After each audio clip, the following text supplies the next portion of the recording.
see me rolling, ameno.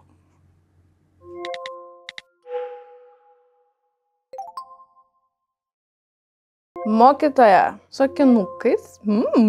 Kaip ir daugumai mokytojų. Nežinau, pas mane mokykloje buvo sakinys. Viename interviu sakei, kad slepi nuo manęs stories. Ar vis dar darai tą? Aš esu nuo vienos mokytojos paslėpus savo stories, kad jinai nematytų, ką aš darau. Aš net nežinau, kad taip įmanoma atrasti šitą mano sakinį. Tai aš kai baigiau mokyklą, tada aš atslėpiau stories, tegul jinai mato, ką aš darau.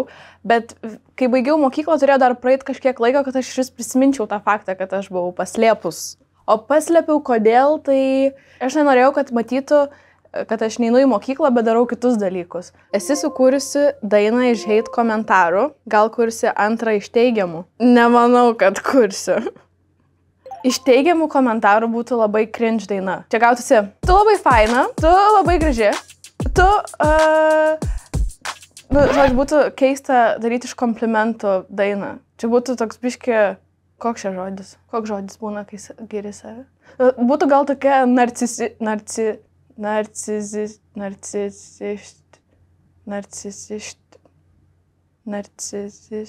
kaip reikia sakyti? Kapinių sargas. Kapinių? Labas, ar tu buvai nualpusi pas mane kapinėse? Aš visiems pasakoju taip, bet manim nieks netikė. O Dieve, aš nežinau, kad čia kažkas gali žinoti šitos dalykus. Esu nualpus kapinėse, kai man buvo gal kokių 11. Pagal idėją nieko nevalgiau, valgiau šokoladą ir buvo žiauriai karšta ir nualpau. Bet čia buvo Antazaviai, kaime pas močiutę. Tėvai galvojo, kad man yra epilepsijos priepuolis, aš pradėjau kratytis.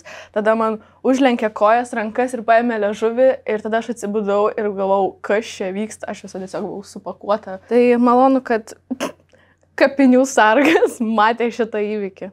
Bet nuotraukoje juoda katė. Tai kapinių sargas yra katė? Kaip? Nacionalinis egzaminų centras.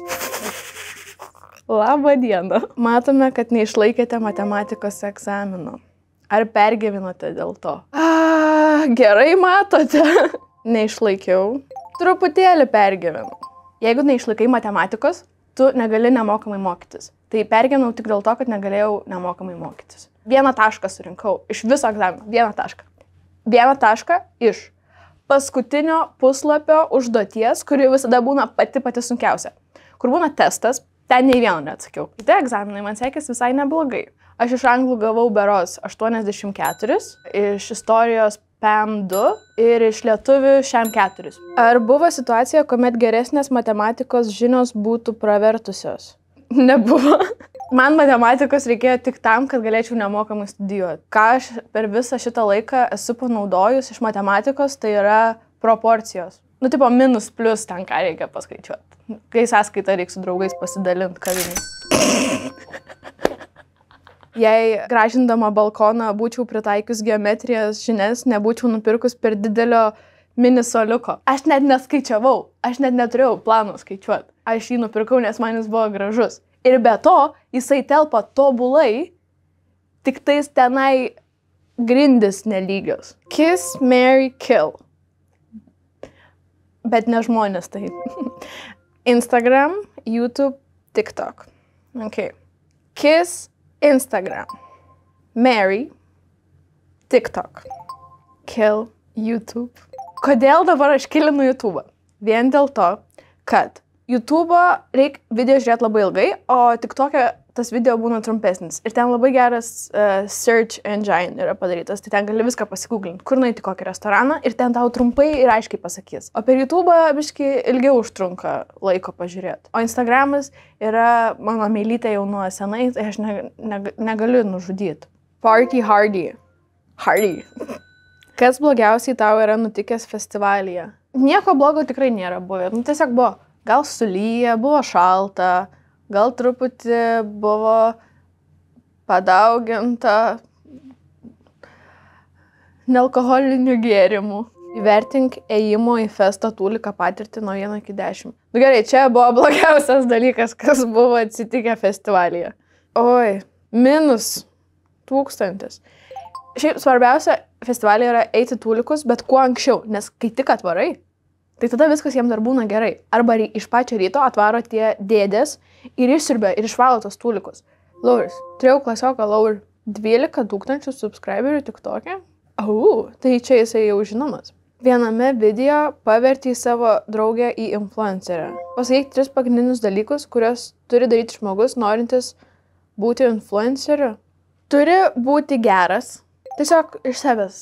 Jeigu esi mean, tyčiojas iš kažkokių žmonių, esi blogas padavėjam, tavo charakteris yra, kur labai stiprus toksai, kur net jau peržengia liniją, kad tu atrodai, kad susipiktas toksai ir kad tau nieks nepatinka gyvenime. Tai tada tu negali būti influenceriu. Tada nesikeikti. Negalima keiktis. Gal kartais, kai ten jau turi kažkiek sekėjų ten ir panašiai, kartais tau net iš emocijos būna, kad norisi pasakyti, bet kaip pavyzdžiui yra visokių tų žvaigždelių, kurios kelia ten laivus, daro tiktokus ten ir keikiasi, ten tokios biški marozės vos ne, ar marozai ir jie keikiasi žiauriai daug.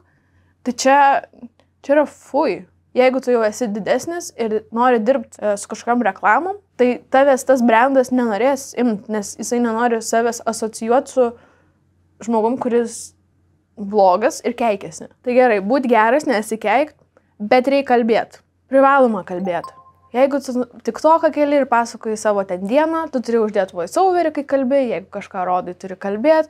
Jeigu, pavyzdžiui, nusipirkai naujus batus, nori parodyti, reikia kalbėti, kokius tu batus nusipirkai, kodėl tu juos nusipirkai. Jeigu tau kažkas nepatinka, tai irgi reikia gražiai pasakyti, kad tau nepatinka šitie dalykai, bet reikia kalbėti. Nes jeigu tiesiog kelsi postus ir ten bus estetika ir taip gražu, tipo viskas, kaip ir tvarkingai, tai tu neperįsi tos ribos. Didžiausi visi Lietuvos influenceriai, jie visi kalba.